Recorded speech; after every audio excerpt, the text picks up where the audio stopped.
Welcome to Ajayastro Mini Guru, your trusted platform for the latest updates and advanced analysis on global commodities. In today's video, we bring you a comprehensive update on ICE cotton futures, highlighting recent price movements and the market factors driving them. On Monday, ICE cotton futures climbed to their highest level in nearly 2 weeks, supported by a weaker US dollar and robust demand data.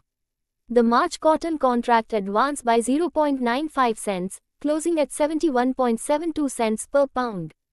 Meanwhile, May and July contracts settled at 72.72 cents and 73.68 cents, respectively. This follows last week's rally, where December futures gained a significant 485 points, while March futures rose by 186 points.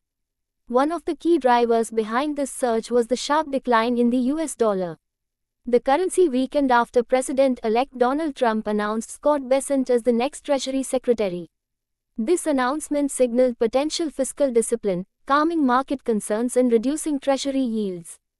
A weaker dollar often benefits U.S. cotton exports, making them more competitive in the global market and supporting price increases. The rally was further fueled by encouraging demand data and technical corrections. According to the USDA's latest Cotton Ginnings report, 2.157 million running bales were processed between November 1 and 15, bringing the season's total to 6.852 million bales, a 20% increase compared to the same period last year. Additionally, the U.S. cotton harvest is progressing ahead of schedule, with 84% completion compared to the 5-year average of 80%.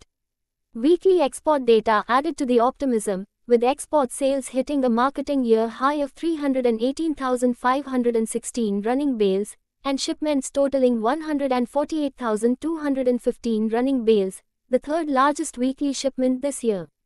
However, total commitments for upland cotton remain at 60% of the USDA's annual export forecast, slightly below the historical average of 68% at this stage. Despite the bullish momentum, some bearish signals remain. The USDA has revised its production estimate down to 14.19 million bales and reduced export projections by 200,000 bales, now expecting 11.3 million bales for the season. This adjustment has led to a slight increase in ending stock estimates, now at 4.3 million bales. Meanwhile, speculative activity shows managed money increasing net short positions to 35,987 contracts as of November 19. On the global stage, Brazil is rapidly expanding its cotton acreage, transitioning from corn to cotton cultivation. This shift has strengthened Brazil's position as the leading cotton exporter, overtaking the US in global export rankings. Stay tuned to Ajayastro Mini Guru for more such updates and analysis. Don't forget to like, share, and subscribe to our channel for the latest trends in commodities, equities, and global markets. Thank you for watching, and we'll see you in the next update.